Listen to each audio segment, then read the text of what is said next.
हमारी कहानी है। बहू, तुम्हारा पति तुम्हें मुबारक हो। नेहा अंदर कमरे में तैयार हो रहे थे और विनीत उसका बाहर इंतजार कर रहा था।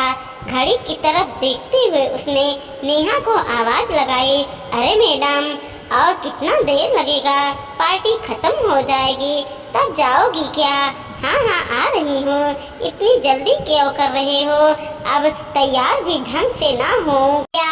नेहा तैयार होते होते अंदर कमरे में से ही बोली, अब देख लो, तुम्हारा ही मायका है। वो लोग क्या सोचेंगे कि मैं तुम्हें इतना लेट लेकर आया हूँ? कहीं ये ही ना सोच लें कि तुम्हें मायके नहीं आने देता। विनीत ने सोफे पर बैठते हुए कहा तो नेहा ने अंदर से ही जवाब दिया, अरे जनाब, अगर अच्छे से तैयार होकर नहीं जाऊंगी तो वो लोग ये भी कह सकते हैं कि तुम मुझे ढंग से नहीं रखते हो। फिर ना कहना कि तुमने तो अपने मायके में मेरी हंसाई करा दी और जोर से हंस दी। विनीत भी मुस्कुरा कर रह गया। तभी अचानक दरवाजे पर दस्तक हुई तो नेहा ने अंदर से विनीत को आवाज लगाई, विनीत, जरा देखना तो कौन आया है। जैसा आप कहें मालकिन। कहता हुआ विनीत उठा और जाकर के दरवाजा खोला तो सामने कोई कुरियर वाला खड़ा था। उसे विनीत को देखते ही उससे पूछा, मिस्टर विनीत के नाम से कुरियर है क्या? वो यही रहते हैं? हाँ हाँ, मैं ही हूँ, लाओ दो भाई। उसने क्या भेजा है देखो तो। जरा कुरियर वाले ने उसे वो कुरियर पकड़ाया, सिग्नेचर लिए और वहाँ से निकल गया। विनीत कुरियर खोलकर देखने लगा तो उसके नाम एक नोटिस था, जिसे पढ़ते ही उसके माथे पर पसीने की बूंदें चमकने लगी। तभी अंदर से आते हुए नेहा ने कहा, लो हो गई तैयार, बस अब निकलते हैं। वैसे कौन आया था विनीत पर? विनीत ने कोई जवाब नहीं दिया।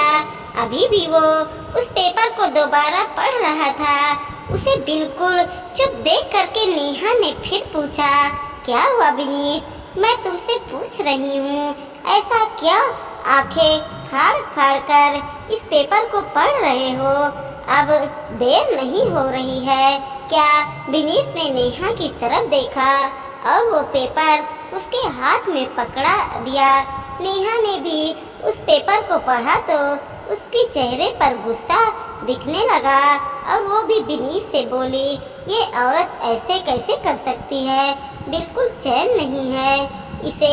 खुद की जिंदगी तो सुख चैन से जी ली, अब हमारी जिंदगी को जहन्नुम बना रही है। पूरा मूड अपसेट कर दिया। कह देती हूँ, एक पैसा नहीं देने वाली मैं उस औरत को। विनीत अब भी चुप ही खड़ा था। उसको चुप देख करके नेहा भड़कती बोली, अब बोलो भी, करना क्या है? मैंने पहले ही कह दिया था कि रबड़ को जितना ही खींचो जितना वो खींच सके, लेकिन नहीं, तुम्हें तो पूरा रबड़ तोड़ने की लगी थी। अब मुझसे क्या पूछ रही हो कि करना क्या है? विनीत ने भी भड़कते हुए कहा। विनीत के चिल्लाने पर नेहा भी गुस्से में पैर पटकते हुए अंदर कमरे में चली गई। दोनों ने अपना जाना कैंसिल कर दिया। थोड़ी देर बाद विनीत उस नोटिस को लेकर कमरे में गया और नेहा से बोला, अब बैठी क्या हो? चलो मम्मी जी के घर चलते हैं। मुझे नहीं जाना तुम्हारे मामा के घर पर, और उस औरत की शक्ल तो मुझे बिल्कुल भी नहीं देखनी। पता नहीं अपने आप को क्या समझती है। कोर्ट के चक्कर लगवाओ, उससे बेहतर है मामा जी के घर चलो। विनीत में जब ये टोक बात की तो नेहा मन मार करके उठी और विनीत के साथ उसके मामा जी के घर के लिए रवाना हो गए। कार चलाते समय विनीत को याद हो आया अपना बचपन, जो कि काफी गरीबी और तंगहाली में गुजारा था। पिता की जब मौत हुई थी तो ले देकर उसने के पास 2 कमरे का घर था। माँ शिमला जी भी ज़्यादा पढ़े लिखे नहीं थे, इस कारण वो दूसरे के घर में खाना बनाने का काम करने लगे। हालांकि उसके नाना जी ने काफ़ी कहा कि विनीत को हम रख लेंगे और तुम्हारी दूसरी शादी करवा देते हैं, पर विनीत के लिए वो तैयार नहीं हुए। विनीत पढ़ने में अच्छा था, इसलिए वो उससे में भी अपना भविष्य देखती थी। उसे पढ़ा लिखा करके बड़ा आदमी बनाना चाहती थी। ऐसा नहीं था कि उन्होंने अकेले ने मेहनत की। विनीत को आज इस मुकाम तक पहुंचाने में उसकी ननिहाल का भी बहुत योगदान है। इन सब में नाना नानी के बाद मामा मामी ने ही इस जिम्मेदारी को बखूबी निभाया। आखिर सबकी मेहनत रंग लाई और वो पढ़ लिख कर अच्छी नौकरी पा गया। नौकरी लगने के साथ ही शिमला जी ने अपने बेटे विनीत के लिए नेहा को पसंद कर लिया और उसे अपने घर की बहू बनाकर अपने घर ले आए। विनीत ने काफ़ी मेहनत करके अपना बड़ा सा एक मकान भी बनवा लिया। 2 साल बाद दोनों ने एक बेटे के माता पिता भी बन गए। कहते हैं जब सब कुछ अच्छा होता है तो इंसान का दिमाग भी घूमता है। अब नेहा का स्वभाव बदलने लगा था। उसे शिमला जी की सेवा नहीं होती थी। बात बात पर उन्हें ताने सुनाने उसकी आदत हो चुकी थी। धीरे धीरे उसने विनीत को भी अपने ही रंग में रंग लिया, लेकिन हालात तब तक ज़्यादा बिगड़ गए जब 4 महीने पहले मामा जी की मृत्यु हो गई। इधर शिमला जी तो अपने मायके आई हुई थी, उधर नेहा ने उनके आने के सारे रास्ते बंद कर दिए। नेहा जानती थी कि शिमला जी को सबसे बड़ा सदमा अपने मायके वालों का था, पर अपने मायके में ही कोई बोलने वाला नहीं है। तो जब 15 दिन का सारा तय करके शिमला जी को वृद्धा आश्रम तो नेहा आश्रम ही भेज दिया। जब अब 6 महीने बाद शिमला जी की तरफ से नोटिस मामा जी के बेटे राजेश ने भेजा था।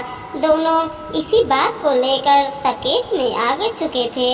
मतलब माँ राजेश भैया के पास उनके घर पर हैं। सोचते सोचते मामा जी का घर भी आ गया।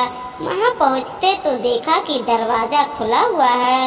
राजेश और माँ बाहर सोफे पर ही बैठे हुए हैं। विनीत और नेहा को आया हुआ देख करके राजेश मुस्कुरा कर बोला, हमें पता था कि तुम लोग जरूर आओगे, इसलिए तुम्हारा ही इंतजार कर रहे थे।